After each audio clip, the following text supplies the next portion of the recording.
My mother decided not to come tonight, which means that I'm able to speak freely about her, and nobody in this room is going to divulge anything that I say about her to her face.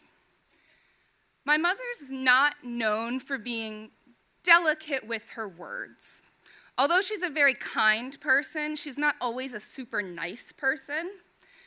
An anecdote that I think exemplifies this, and I wasn't present for it, I do have to give that caveat, is she was reprimanded as a young medical intern in her early 20s for starting to fill out a death certificate before her patient had actually died.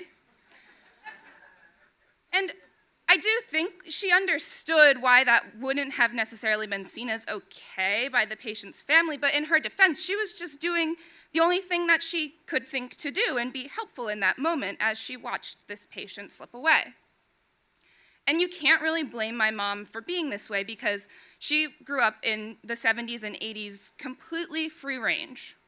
She would be out on the farm from 8 in the morning until 8 at night, and nobody gave a crap about where she was or what she was doing. And so she maybe didn't pick up the best hygiene or social habits, but she is a really resilient, huge-hearted person. And by the time that my mom was in her 40s, she had 6 kids, and she had retired from being a physician, but her children continued to put that resiliency and that heart to the test. When I was in high school, I went through a bout of terrible mental illness, and I can honestly say that my mother is the reason that I'm still here today. She made sure that I had access to the best therapists and the best psychiatrists, and when it became necessary for me to be admitted inpatient, she made it happen. That's okay. 3 years ago, I then watched my mother tap into that strength again when she was diagnosed with breast cancer.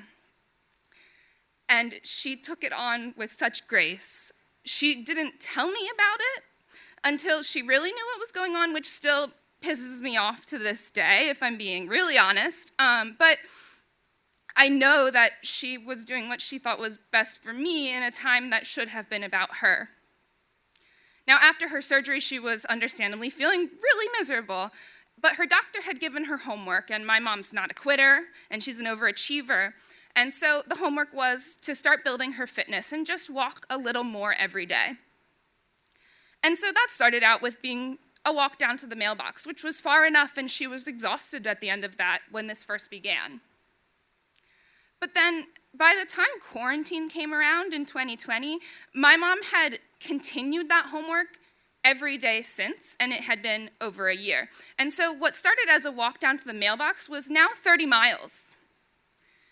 And when you look at my mom's personality, what the doctor didn't understand is that she is obsessive to a fault. And so what started as a healthy habit became really questionable. We'll leave it there. So in addition to her doctor giving her these directions, she also blames her fitness watch that would tell her every day whether her step count was trending upward.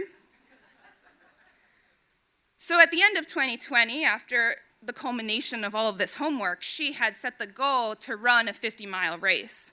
But in November of 2020, the COVID numbers were once again getting really bad, and it seemed like a bad idea to travel out of state. And so my mother, being the sane person that she is, she set up her own 50-mile race around Lancaster County. She doesn't have any friends that are crazy enough to do the whole thing with her, but she has many friends who are crazy enough to do a little bit of it with her. So she had friends meet her at different points around the 50-mile run, and when she got home, we had everybody outside, and we were all socially distanced, and we got to welcome her back and congratulate her for this 50-mile accomplishment. And you might think that would have been the end of the running journey, but the running journey continues, and I follow with concern on her Strava.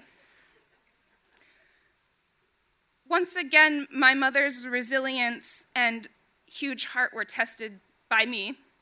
This year, I was finishing up law school, getting ready for a time of transition, which I don't handle particularly well, and I was also plotting a breakup. I I spent about a month really working out the fine details of how I was going to do it, what day it was going to happen, where it was going to happen, even right down to my words. In one of the calls I had with my mom about this planned breakup, I was crying and racked with guilt and just feeling so much anxiety. And I said to her, "Are you alone?" And she said, "Yes." And I said, "Well, there's something that I've been needing to tell you. Just so you know, I don't think that anybody I date after this will be a man." And my mom, in typical mom fashion, not delicate with her words, but understanding and supportive, she said, "I know."